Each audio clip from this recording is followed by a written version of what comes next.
Hello guys, welcome to online Mantra. इस video में बौद्ध धर्म के बारे में जानेंगे कि कैसे कैसे प्रचार हुआ, कैसे कैसे लोगों ने इसको धीरे धीरे अपनाना शुरू किया। तो चलिए स्टार्ट करते हैं। बौद्ध धर्म के फाउंडर पूछते हैं, जो कॉम्पिटिटिव एग्जाम्स होते हैं उनमें ये बौद्ध धर्म के फाउंडर पूछते हैं कि बौद्ध धर्म के फाउंडर कौन है, कि इसकी स्थापना किसने की थी। तो किसने की थी? गौतम बुद्ध ने। और इनको किस नाम से जाना जाता है? लाइट ऑफ एशिया के नाम से जाना जाता है। गौतम बुद्ध को लाइट ऑफ एशिया के नाम से जाना जाता है। इनके बचपन का नाम सिद्धार्थ। इनका जन्म कब हुआ? 563 ईस्वी पूर्व इनका जन्म हुआ। ये किस कुल के थे? ये शाक्य कुल के थे। इनका जन्म कहाँ पर हुआ? इनका जन्म लुम्बिनी नामक स्थान पर हुआ। लुम्बिनी नामक स्थान कहाँ पर है? नेपाल में एक जगह है लुम्बिनी, वहाँ पर गौतम बुद्ध का जन्म हुआ।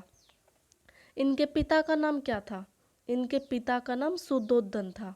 इनके पिता शाक्य कुल के ही थे, ठीक है। और इनकी माता महाभागा। इनकी माता महाभागा वो किस वंश की थी? कोलिया वंश की थी, ठीक है। एक बार रिपीट कर देती हूँ। इनके फाउंडर गौतम बुद्ध, और इनको किस नाम से जाना जाता है? Light of Asia. इनके बचपन का नाम सिद्धार्थ। जन्म 563 ईस्वी पूर्व हुआ। जो ये इन्होंने एक शाक्य कुल में जन्म लिया था। लुम्बिनी नामक स्थान पर इनका जन्म हुआ, जो कि नेपाल में एक जगह है। इनके पिता का नाम सुद्धोधन और इनकी माता का नाम महाभागा, जो कोलिया वंश की थी। आगे बढ़ते हैं। आगे अब जब इनका जन्म हुआ तो इनके माता की मृत्यु हो गई। इनके जन्म के 7 दिन बाद इनकी माता की मृत्यु हो गई। तो इनकी माता की एक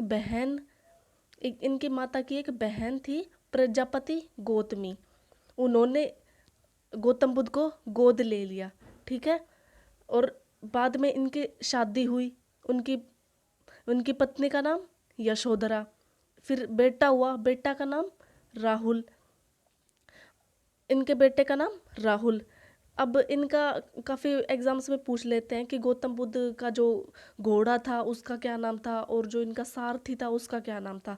तो इनका एक सारथी था, उसका नाम क्या था? चन्ना। और घोड़ा था, उसका क्या नाम था? कंथक। ये इनका एक एक स्पेशल घोड़ा और एक सारथी होता था। तो सारथी का नाम तो चन्ना और घोड़े का नाम कंथक। आगे बढ़ते हैं।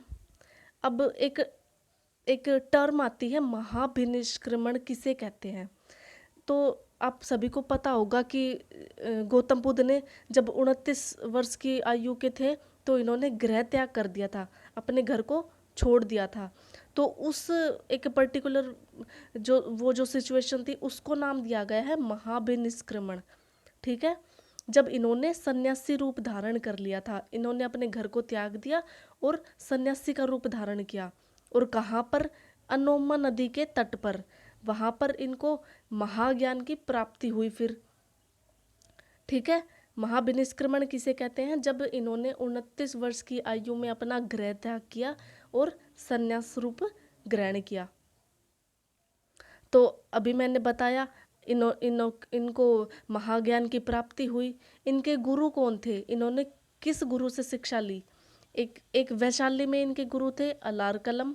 राजगृह में गुरु थे रुद्रकराम पुत्र, ठीक है। ये 2 गुरु थे, इनसे इन्होंने शिक्षा ग्रहण की।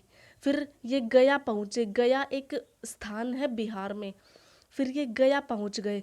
वहाँ पे एक निरंजना नदी के तट पर इन्होंने 6 वर्ष के लिए तपस्या की। फिर इनको महाज्ञान की प्राप्ति हुई। जैसे इनको महाज्ञान की प्राप्ति हुई, उस पर्टिकुलर सिचुएशन को नाम दिया गया है निर्वाण, ठीक है। महाभिनिष्क्रमण किसे कहा गया है? जब इन्होंने गृह त्याग किया था। निर्वाण किसे कहा गया है? महाज्ञान की जब इनको प्राप्ति हुई थी, ठीक है। आगे बढ़ते हैं। महाज्ञान की प्राप्ति हो गई, उसके बाद इनको गौतम बुद्ध को बुद्ध के नाम से जानने लगा।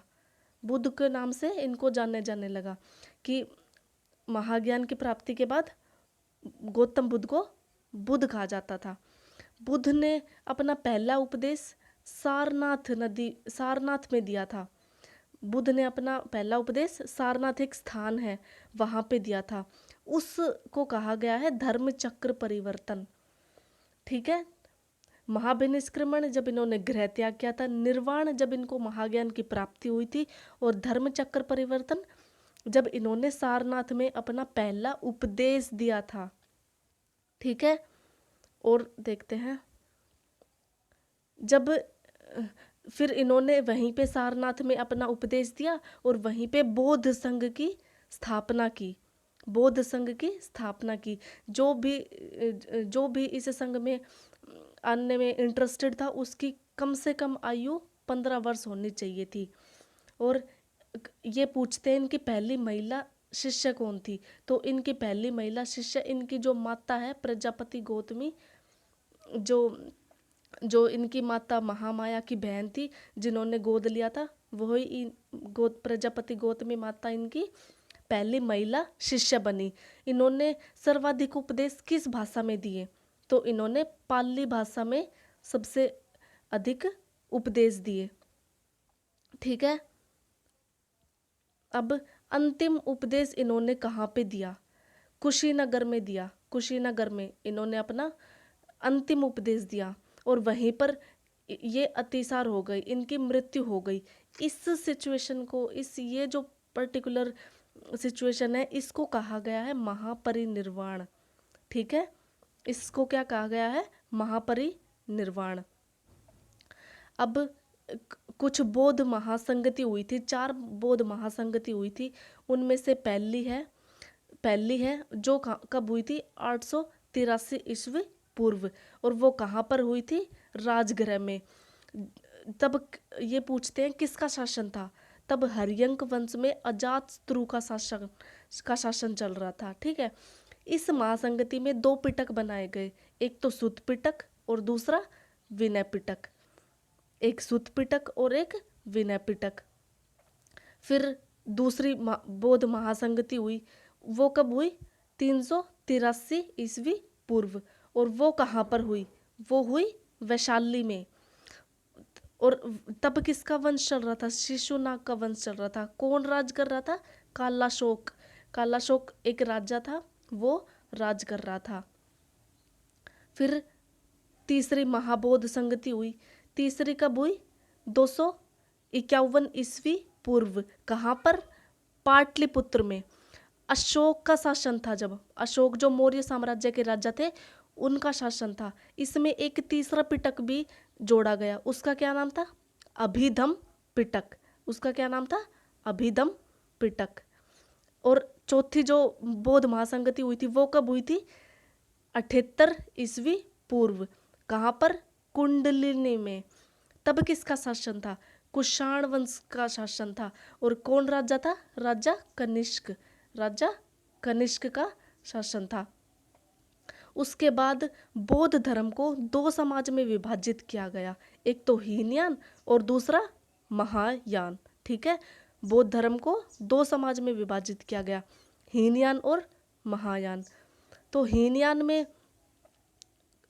में कौन थे? जो मूर्ति पूजा में विश्वास नहीं करते थे और जो गौतम बुद्ध को केवल मनुष्य ही मानते थे, उनको वो कहलाए हीनयान। और महायान वाले व्यक्ति जो मूर्ति पूजा में विश्वास करते थे और भगवान मानते थे गौतम बुद्ध को। ठीक है। गौतम बुद्ध को जो भगवान मानते थे और मूर्ति पूजा में विश्वास करते थे, वो कौन है? महायान। नेक्स्ट।